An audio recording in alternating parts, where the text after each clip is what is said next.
the Vimalakirit Sutra.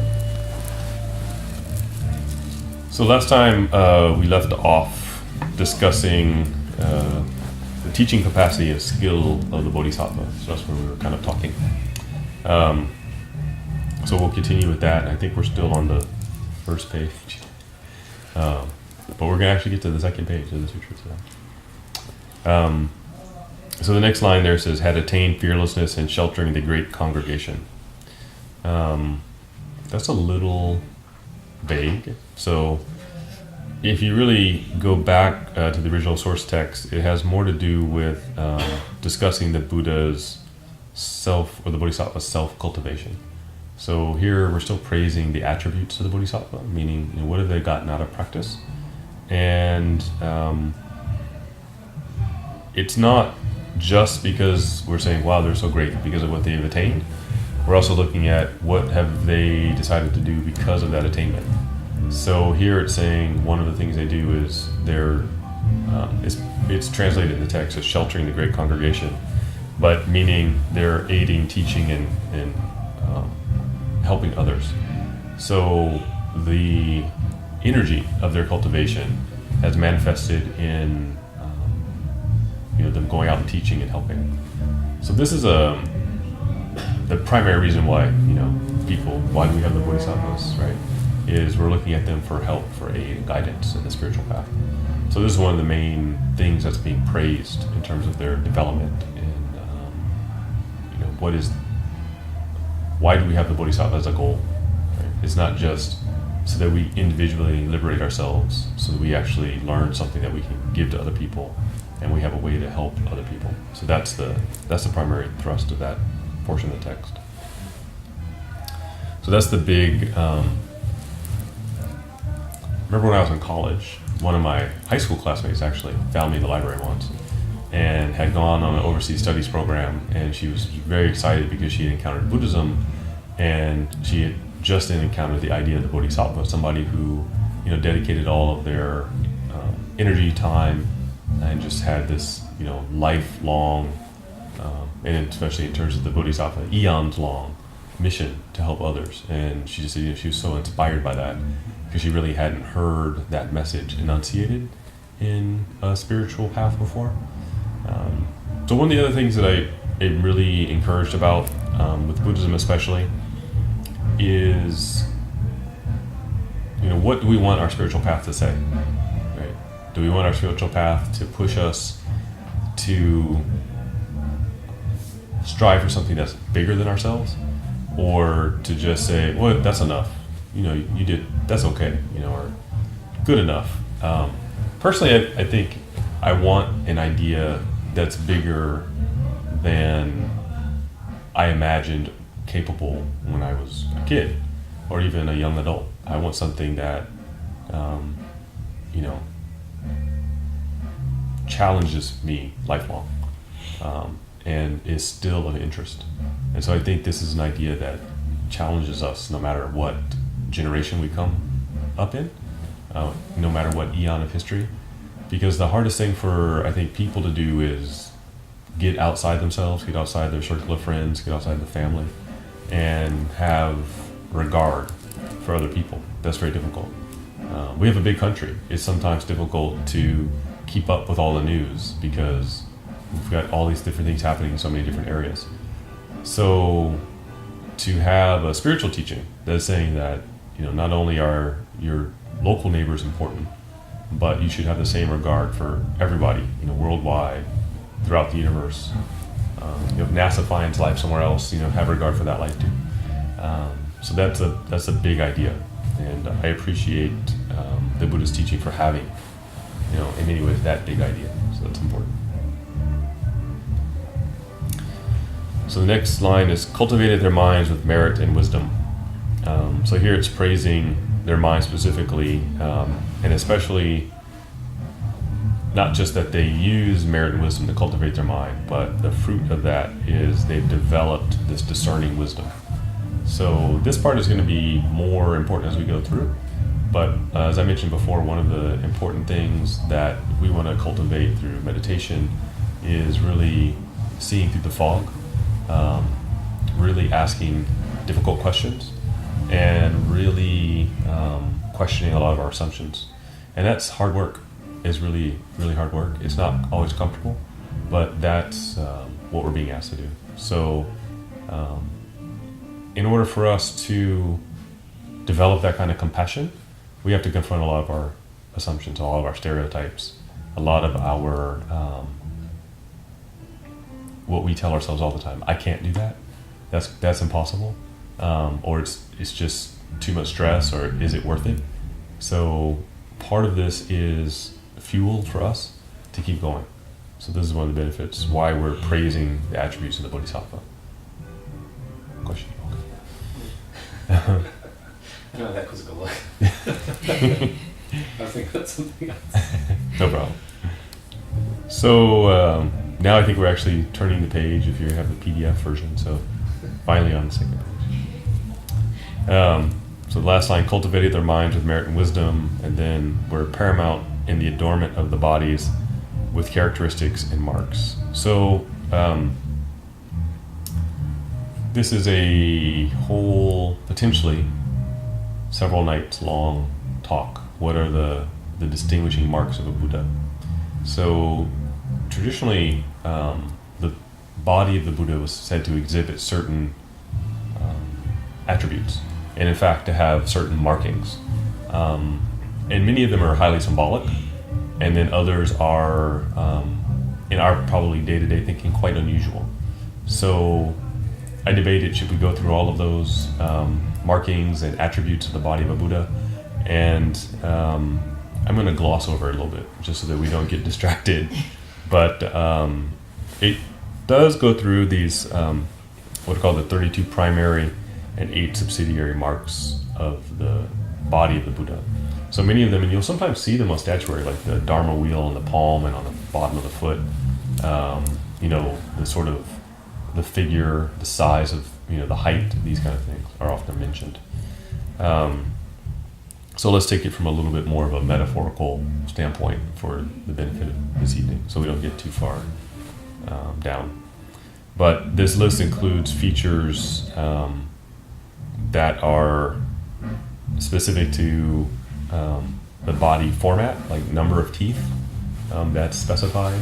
And a lot of those things, if you look at, they're actually partially mnemonics for remembering things. So again, if you look at the statuary, and you know that each part of the statuary is there to teach you something, then the statue becomes sort of a mnemonic for remembering the teaching. So it goes into great depth. So I'm going to gloss over some of that. I'll give you a couple. So the first 2, feet that are planted on the earth with balance. Right? So that makes sense. Right? If you're a Buddha, you have good posture. Long, slender fingers. So you'll see that sometimes in statuary where the Buddha's hand is touching and the fingers are very graceful. There's a fruit that's the hand of the Buddha is long, so it has that idea. Slender limbs, webbed fingers and toes. So that's one version. So it gets very in-depth, but why you would have that. So there's quite a bit of analysis. So there's a long list. If you're interested, you can kind of look it up. But that's a whole other set of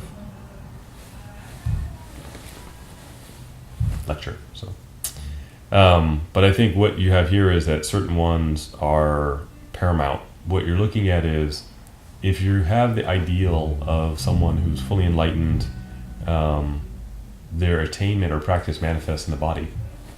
So if you see someone who's done spiritual practice, I've encountered several people, and just looking at them, something's different. Something's different about the way they walk. Something's different about the way they carry themselves. Something's different even in their just graceful movements, the way they drink tea.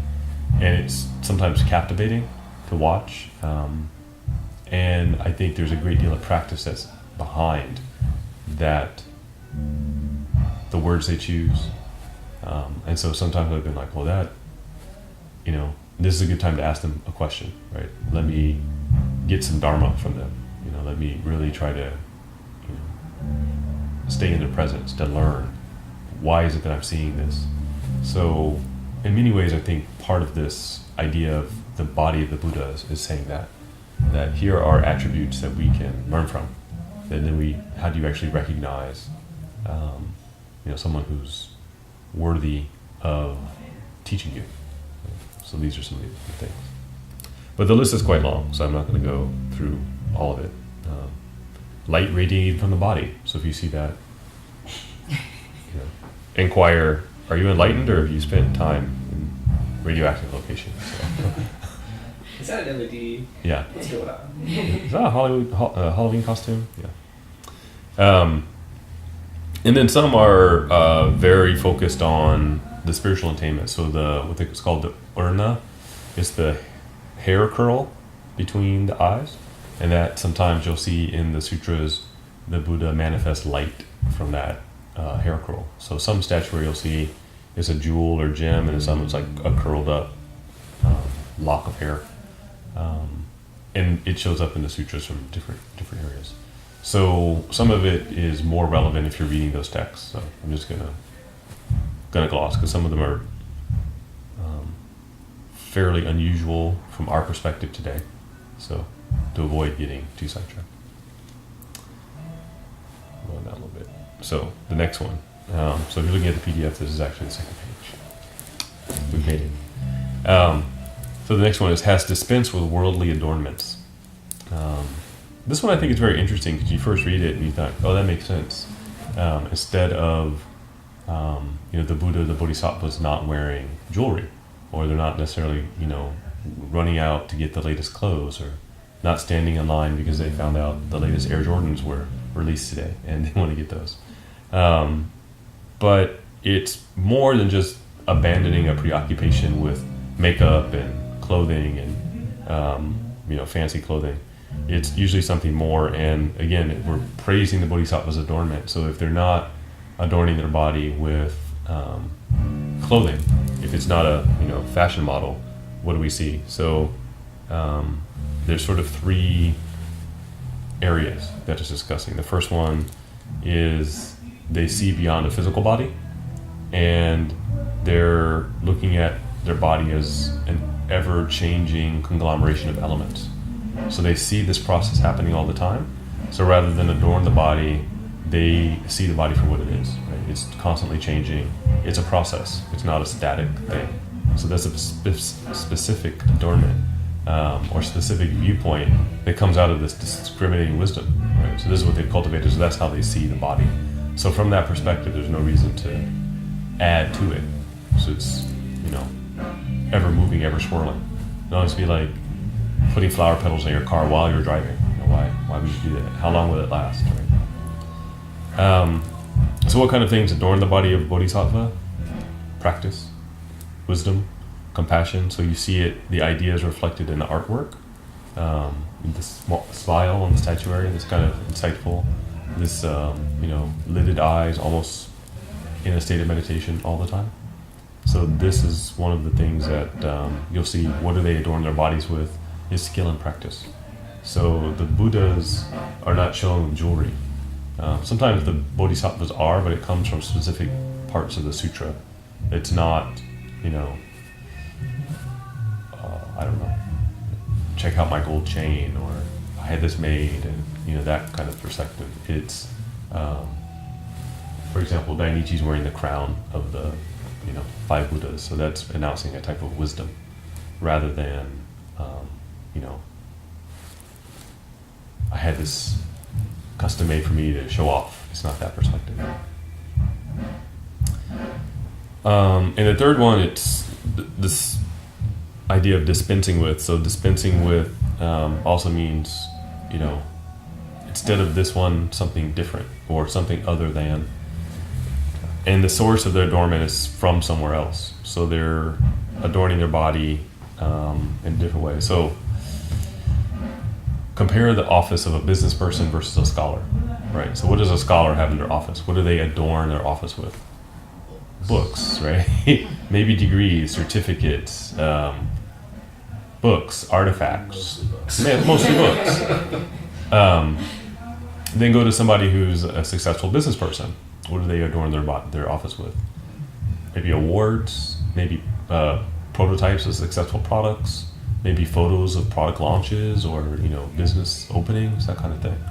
So what are the marks of success for each person, or what are the hallmarks? What do they adorn themselves with? So in that context, I think what is the underlying motivation, and that's what they're adorning their body with. So the bodhisattva is going to adorn their body with practice, with compassion, things that lend themselves towards their vocation, for lack of a better word, right? So these things are going to be very different. So if you've developed that kind of wisdom, then you're going to dispense with these things, not because you're casting them off, but that's just not part of your day-to-day being. Okay. So the next line says, we're known above and beyond even Mount Sumeru. So where is this Mount Sumeru place? And why haven't I climbed it? Is the view good? So in Buddhist cosmology, Mount Sumeru is thought to be the mountain at the center of the universe. So you can think of this as the axis around which the universe rotates. So it's thought of sometimes literally, usually metaphorically. In tantric practice, it's actually a visualization for how do you understand the universe, and how do you understand your place in it.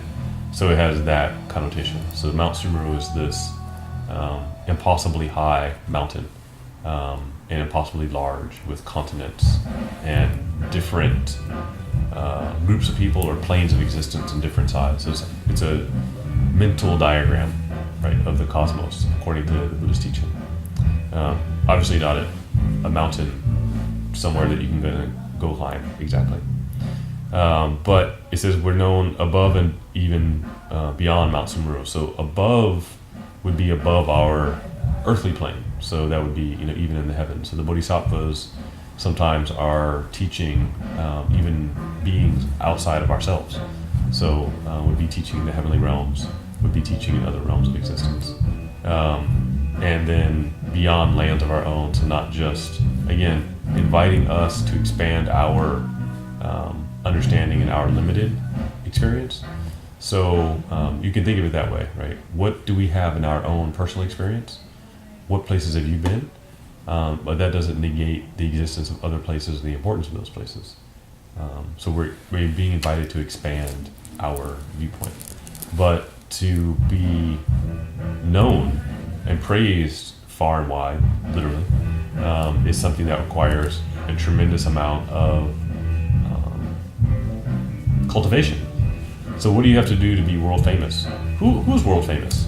I mean, literally world famous. Held in high regard by every nation.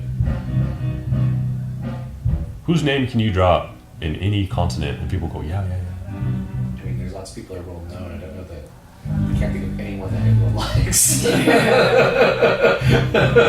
So there's a few, but interesting to me, the one that without fail, no matter where I've gone, even the most remote village somewhere, everybody loves Michael Jackson. So Okay. right, everybody we know like a Michael Jackson song. Somehow that worked. So Okay. not to say that Michael Jackson was a bodhisattva, however. Yeah. Right. But there's, I would say there was a first time for humanity, both because of television and prevalence of radio, and just something about classic music where that resonated worldwide.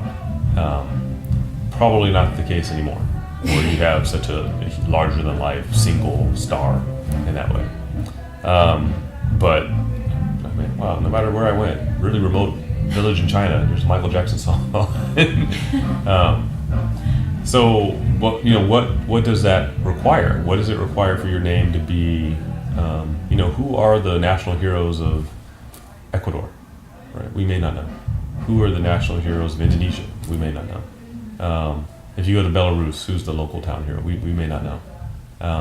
But the gist behind this is that wherever we go, if we asked about the bodhisattvas, they would be known. Right? So that is probably true for Guanyin, Kanon. Even if you're not understanding or affiliated with Buddhism, the image has traveled the world The idea has been there, even if it's due to Chinese restaurants being everywhere, right? But that imagery has moved around. So that's the implication, right? Partially, I think it's also inviting us to expand just our thinking, right, about who's famous, who's important. Because sometimes, we're very limited in our thinking. We may have in mind, like, well, there's this particular king in ancient history, or a particular president from, a certain era of American history that, I admire. But that person may not be as well known. Or we may hold them in high regard, and we go to another country and they say, well, actually, we don't feel so good about that person because of our perspective in history. So how do we have, someone who's that well known and doesn't trigger negative feelings? So that's hard to do. So the next sentence: we're firmly resolute in faith like Vajra, i.e. diamond. So this is the F word of Buddhism, faith. So a lot of times people don't have the connotation of faith with Buddhist practice. But faith is an important part. So faith is a type of energy that keeps us going. Sometimes we don't have a full or deep understanding of the teaching, but we still practice. Faith is something that can keep us going and support us when things are tough. So this is one of the reasons why we cultivate faith. Faith in Buddhism is different than faith in other religions. When I was younger, I remember going to a Catholic priest and saying, well, how do you learn faith? He's like, oh, that is hard. Well, yeah, it is. Help, right? So faith in Buddhism is something you construct. You can think of it as almost like doing a lot of mini experiments, and you create faith based on your experience. Right now I'm conducting a medical study with meditation participants, and the first week everyone's like, I can't do this, there's no way I can do this. Second week they come back, oh, it's getting easier, right? So in many ways you could say they're developing, they're constructing faith, because they held one idea with some encouragement. They did some practice, and now their perspective has changed. And so some of them are saying this is the greatest thing. Other people are saying, well, it's a struggle for me. Other people are just amazed that, they can actually do it. So they're actually building faith, little by little. And so it's something you construct based on looking into the sutras, based on looking at the teaching and saying, well, does it make sense? What part of it resonates with me? And then you hold on to that portion. Then one day you're like, I really don't feel like meditating, but you're like, well, based on my past experience, it's good. Or based on my past experience, I'm going to do some mantra recitation, I'll feel better, or I'll get over this difficult thing, or I'm not feeling it all today, but I'll put some energy into it anyway, so that you have faith that helps. Here, right, that's our perspective. It's hard, we have to build it. The Bodhisattva here is being praised because their faith and resolute determination is unshakable, completely unbreakable, right? Like the Vajra, like something that's completely indestructible. So I wonder, okay, what energy, what aspiration do we hold in life that's completely unbreakable, right? No matter what, you're going to hold on to this. Do we have something that's that strong? And then sometimes we go, well, I think it's that strong, but have we tested it, right, to the complete limits? Would we renounce it if we were, captured and put into a dark cell and told the only way you're going to get out is if you give that up? Would we still hold on to it? I don't know. But the Bodhisattva, it says this is like a completely unshakable energy, no matter what, no matter till the end of time. And that, when I was much younger, I was like, I want to be an architect. That was not an unshakable interest. It got shook right out. I'm not an architect now. I appreciate architecture, but that's not my focus. So a lot of times our interests come and go. There's an ebb and flow. Sometimes we put energy into a pursuit. Other days we just... So here's the Bodhisattva, somebody who has that completely unshakable faith. And you see it in terms of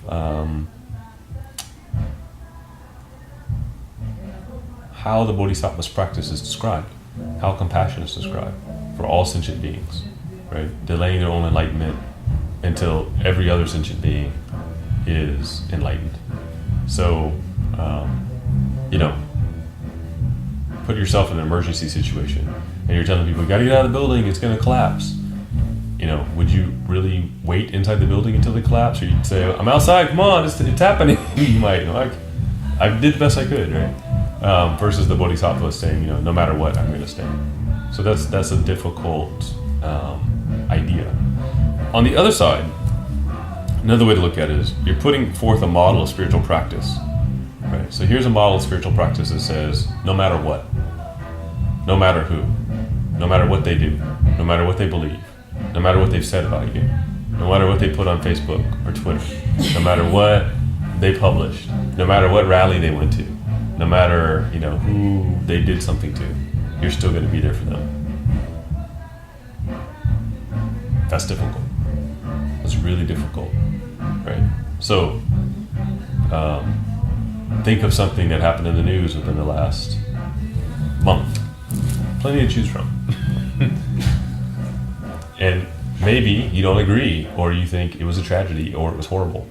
And then say the person or cause of that tragedy, even that person, even that cause, I will dedicate my life to helping them overcome, change their mind. I will be there to save them. Maybe you'd say, no, not ready for that yet. But what I really appreciate about this teaching is it always encourages you to do that. It does not play to your base emotions. It doesn't say, are you mad? Yeah, you should be mad. It doesn't do that, right? Are you frustrated? You're justifying your frustration. It doesn't do that, right? It says, in fact, the only way is to keep working, even for that person, even for that issue, even though they think that about you. Even though if you turn your back, right, they'd probably do something to you. Even that person, you have to have compassion for. So the Buddhist path is, in that sense, a tremendous challenge, because we're being asked to go against biology. We're being asked to go against tribalism. We're being asked to go against, the knee-jerk reactions. Probably a lot of things that we were trained to do by family and friends in school. Stranger danger. The Bodhisattva would be like, hi, stranger, with your, weird van and free candy and saying you have a puppy. Let me help you. All those things, right? We're never going to turn away. So this is a challenge, but it's one that, in my opinion, that's what your religious path should challenge you to do. It should not play to your base emotions. It shouldn't say, what's your first reaction? Yeah, that's what you should do. Right? That's unfortunate. And it doesn't leave... Where is Buddhism ruthless? Buddhism is ruthless at saying, we give no quarter to trying to find some aspect of the teaching to justify some base emotion that you have. Oh, well, I'm going to read it like this to justify whatever I'm doing. No, never. And that's hard. That's really hard. As a human being, that's very difficult. But that's what it's asking you to do. Now, we're going to fall down on the job. We're going to fail. That's okay. But we're praising the Bodhisattva for perfecting that. But it's also teaching us that that's what we have to do. That's why I'm still here, because every time I look into the teaching, I'm like, well, that's still really good. I can't take this and turn it around and tell somebody, go out there and do something bad, because here you can see where it justifies your action. If you do it in the name of this, then it's okay. No. Never. So we don't have that aspect. Now, does that mean that people haven't tried to use the Buddhist teaching in that way? Of course they've tried and succeeded, but that's not actually in the teaching. Right? It's a deep misunderstanding of the teaching. So there are certain texts that say, build a fortress of your mind and this kind of thing. Meaning, keep it strong, keep out negative influences, because that's going to support your meditation. It doesn't mean, literally wall yourself off. Right? So there is these literary allusions that are used in the sutras, but they have to be properly understood. But they're not. If you read it in totality, nothing in that text is encouraging harm to others or this kind of thinking, and that's hard.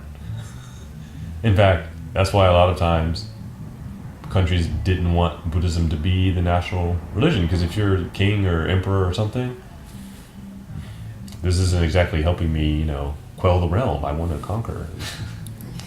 Get rid of those monks. And so that's happened over and over. A lot of, very recently in history, that's happened. I don't like what you have to say to me.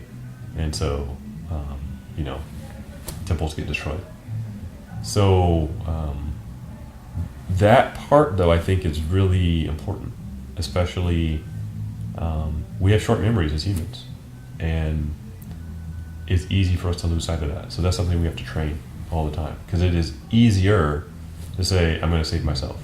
It's easier to say, I'm going to oppose that group, right? Does that mean you have to now agree with people who are doing, heinous things? No. But it also means that you don't generate anger towards them. You don't generate malice, negative energy, right? You subdue. You don't kill. That's different. Right? So sometimes you have to take action. So nonviolence doesn't mean you just allow yourself to get beaten, but you don't have to. Right? Can you subdue? Right? From a state perspective, once the person's arrested, aren't they neutralized? So why are we killing them? Right? They've been neutralized. Their power's been taken away. Right? So then you can work on transforming them. Maybe some of them need to be in special facilities because they're very dangerous. They can't be around even other prisoners. True. But they're neutralized. It's possible to do that. So there's no space for those kind of thoughts or trying to generate some idea that, this teaching justifies my actions. Right? No. Can you go down the rabbit hole of the thought experiment? Well, what if this? Well, what if that? Well, what if that? Oh, yeah, of course. There's immediacy, right? There are certain situations where you have to leap into action as a human being, save someone. But in the whole, there's not space in the teaching for that. Right? So, we'll move on. I won't belabor the point. But as Reverend Hung Sure is prone to say, no one dies in the Buddhist sutras. There's no killing in the Buddhist text.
individual who's practicing it, and then to others when they see it.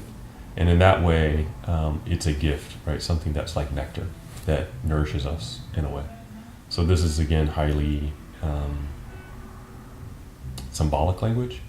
But if you read the, any holy text that talks about the heavens, it has this idea, right? Things are different there. The water replenishes you in a different way. So it's likening the teaching in that fashion. And sometimes you get to the point where you have that experience. You hear a particular teaching, and it refreshes you in a way that you didn't realize possible. So that's where we get this idea.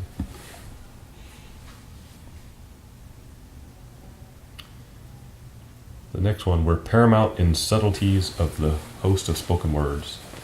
So this is kind of interesting. So I think we have 15 minutes left, so I'll try to get through this portion because it's sort of interesting. So this talks about, the translation is too simple. So it says, paramount in the subtleties of the host of spoken words, meaning the totality of spoken words.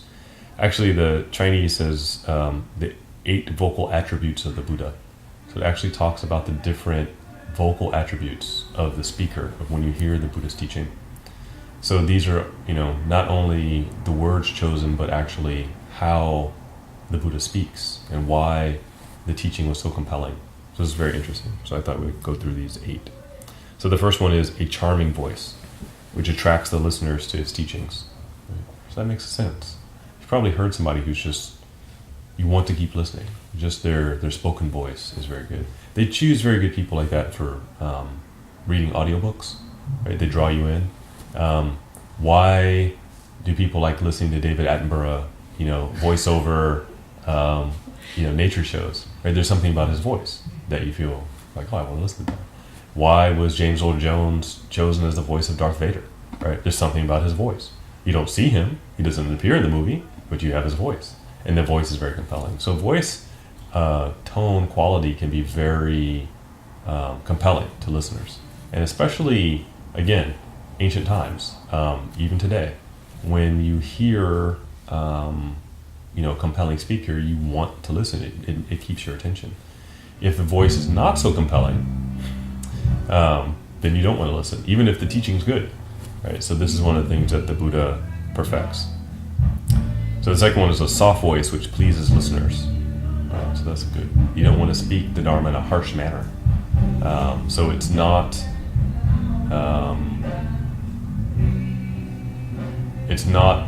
a fiery speech from the pulpit. That's normally how we preach the Dharma. Then a harmonious voice which softens the minds of the listeners so that they may understand the teaching. This makes sense. If you've ever had to tell bad news, how do you deliver it? Right? How you deliver it can make all the difference in somebody's understanding. Right? And also understanding whether you care or not. Right? Let's say you're the manager and the big boss tells you got to lay off half of the workforce. How you say that, how you deliver that makes a tremendous difference. Right? Hey, by the way, you guys are all fired. Or if you say, we probably knew this day was coming and the company has been performing well and, I'm heartbroken and, unfortunately we're going to have to make these cuts. And, it makes a big difference. People are like, right. At least the person telling me this appeared to care.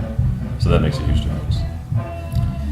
The fourth was a dignified voice, which brings to the minds of listeners the feeling of respect for the Buddha. That makes sense, right? We have this now, where there's a lot of flippant speech, especially in political discourse, that seems to be taking over. Harsh speech that's being used. Non-dignified language. I never thought that this would be a part of our national political discourse, but even in Europe, Asia, there's a lot of discourse that is not. People say that's not dignified of the office, so that it shocks them. So just the word choice can be shocking and then is off-putting for people. I can't be around this person. Right? Just the way you speak. The next one is interesting. It's a non-feminine voice which strikes the listeners with awe. What I think about this is probably non-feminine is not a good description, but not being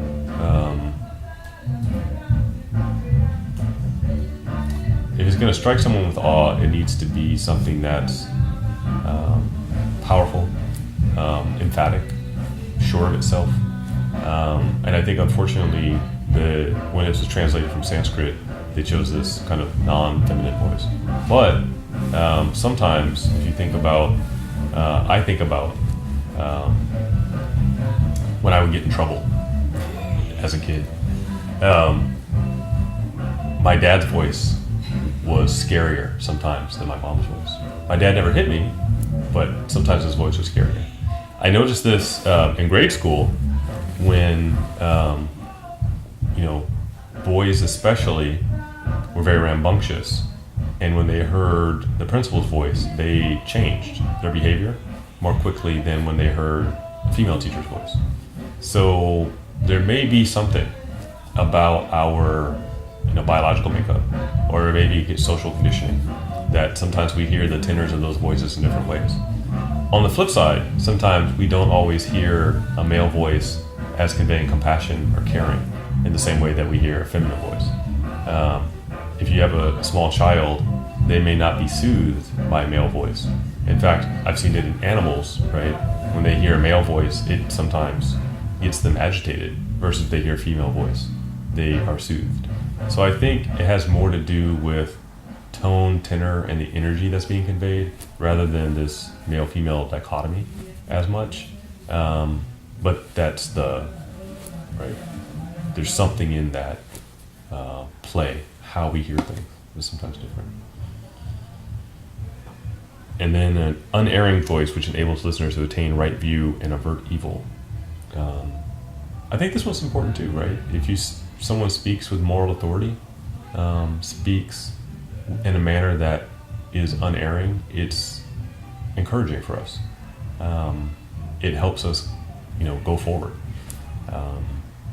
Have you ever read a speech or a talk, and then actually heard especially historic recordings of something, and the historical recording, you're like, oh wow, that's different. And some people I'm like, I wish I could have heard them speak, give the speech. I wanted to hear Lincoln. I want to hear him I wish there was a recording of the Gettysburg Address. You wonder sometimes, what was that voice like? So those are, I think, sometimes the nature of the voice can be very transformative. Then a profound voice which enables listeners to increase their virtuous conduct. This one I've experienced, right? This attribute. I've heard people speak. I've heard monks speak, and it, especially early on in my training, that was enough. Something about the manner of their speech was enough that makes me I want to do better. I want to practice harder. I've had teachers who there's that slight if you only worked a little bit harder, or if you, the one we all heard, if you applied yourself. But something about that person and that voice, we're like, oh. And sometimes we can still hear, years later, we're like, oh yeah, I can still hear their voice. And it makes us want to change. So those are important things. And of course, an inexhaustible voice. Right? Certain people their oration goes on, and they can talk. And it's inexhaustible. And so that is often just as inspiring to us as what the person has to say. The one that I heard historically that I was very moved by was Marcus Garvey. I actually heard a recording of him. He was talking some of his early speeches a long time ago, and just talking about liberating people and helping people, and there was something about his voice. I mean, really, you know, the recording was like, wow, it's a lot of power. I'm sure at the time, listening to it live, people were like really, really moved by it. So we can do one more. Yeah, we can do one more. Okay, one more line, and we'll stop for this evening. So the last line we'll do for tonight: profoundly entered into conditioned generation to eliminate the false views. So what are we talking about here? So the Bodhisattva has deeply entered into understanding of dependent origination, the Sanskrit Pratitya Samutpada, the 12 links of dependent origination. So this is a very unique Buddhist theory. And the idea is that for the Bodhisattva is not just an intellectual game, it's something that they have as a living, breathing way of seeing the world. So they're seeing at all times the coming into and going out of existence, the where and whys of things. If you ask, here's a good one. Ask a little kid, why did you do that? Why did you make that mess? Right? They give one of two responses. What's the first one? I don't know. The second one, I didn't do it. It wasn't me. They get defensive. Whereas the Bodhisattva, in terms of their mind, sees all these things happening, but not only in themselves, but in other people, right? So what is the motivation? Where did the action come from? Where did it manifest? And where is it going? So, you know, as a kid, I wanted to be an architect. Oh, that would be interesting. Where did that thought go? I don't know. But from the Bodhisattva's perspective, you know, you see that flow of the mind. But seeing it not only as ideas, but also, you know, our existence, our body, phenomena, happenings in the world, all those things. So, profoundly entered in conditioned generation and eliminated false views. So, the Pratitya Samutpada is seeing the underlying mechanism of all phenomena, and by doing that, you're getting to the heart of this transcendent insight as being a bodhisattva. So again, there's eliminating false views. So instead of seeing things the way they are not, you're seeing things really how they really are. And you're doing that both for yourself and for others. So there's a mind of two aspects for the bodhisattva. The mind of your self-liberation, the mind of liberation for others. So very rarely do we do something and simultaneously are we thinking about how does it benefit me, how does it benefit others, right? We don't go to sleep tonight like, oh, I'm so tired, I better sleep so that I can be a better whatever tomorrow. We just say, I'm sleepy. So by cultivating those two aspects all the time, you're increasing your compassion. So if you make, in that way, I think anything can be made into spiritual practice, but we don't, right? That's not our natural, doesn't immediately come to mind all the time. But the teaching is saying it can be. It's just not something we're doing now. But if we change, then even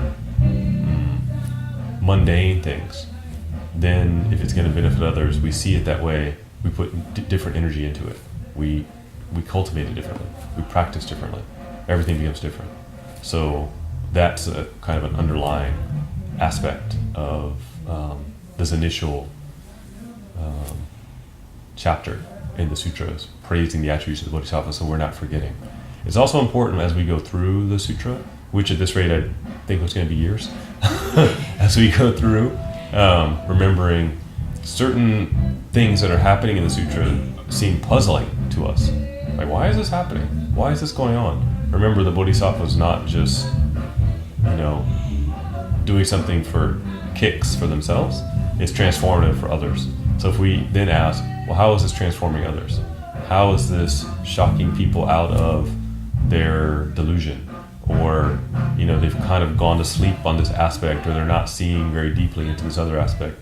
So it's a lot of things that are happening are actually very creative ways to change perspectives. And sometimes you need that, right? And it happens all the time in our life. Like, well, I never realized this until I saw this happen. I never realized how serious this was or how dangerous it was until I saw, or I went and I met the people and I heard their story, right? So we can't do that necessarily for every situation. We can't go see every type of suffering, but if we constantly keep in mind, how can we help other people as I'm learning this, or what's my motivation, then we can develop compassion for, a multitude of situations rather than just our own, day-to-day experience. So we're in there. Any questions?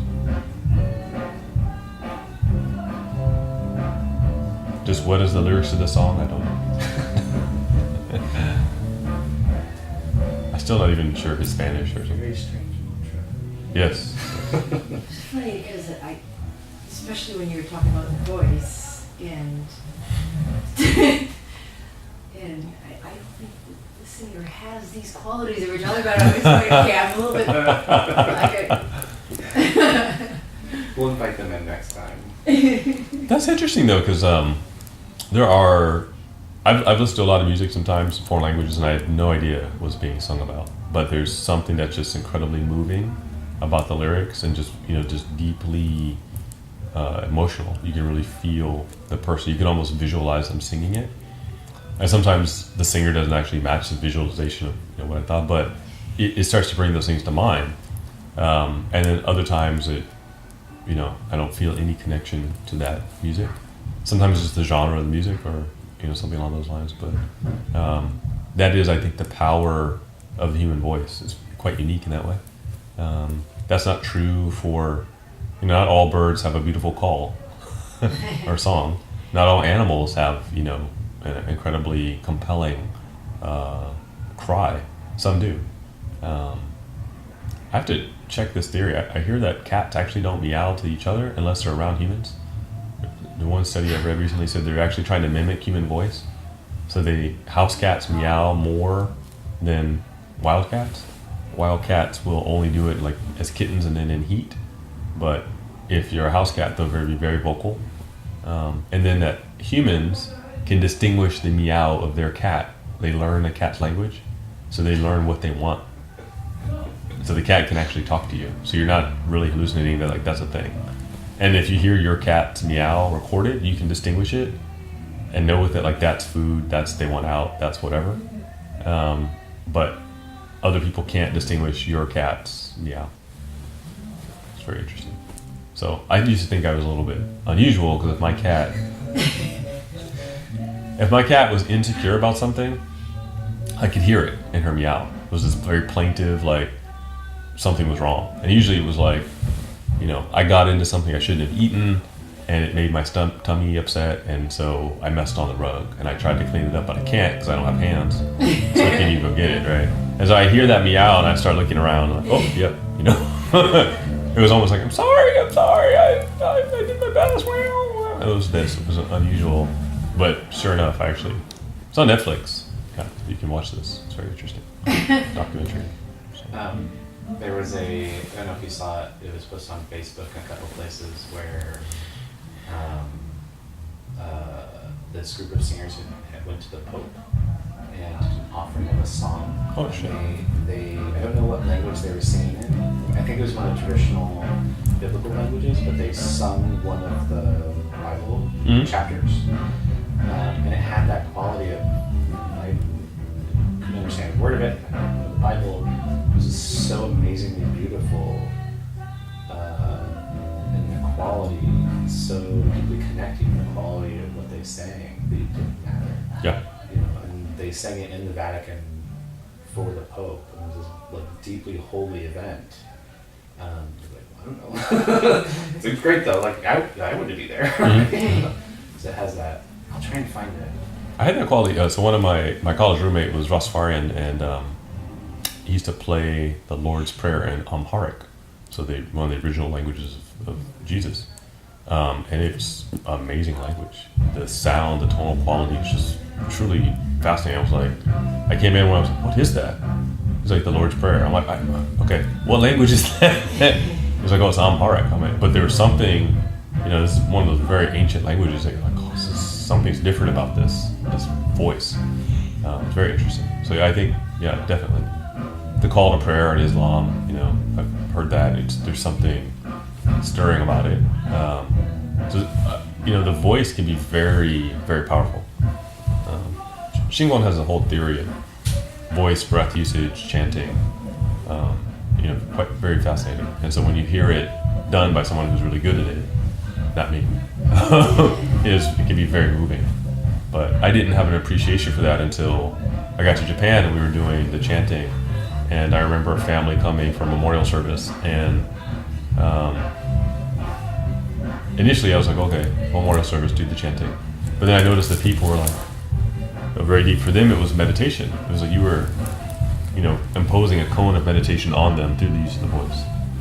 Then I thought, oh, now I understand. Right? It can be very beneficial to others. Right? How do you actually extend your meditation out? Right? You use the voice. That's very fascinating. Okay. We'll stop the voice behind us, and then. So we'll do the dedication of merit to Echo.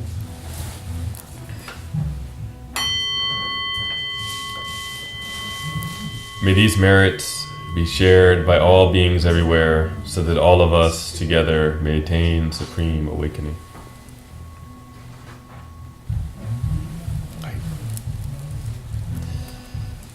Thank you all for coming, for enduring our musical neighbors.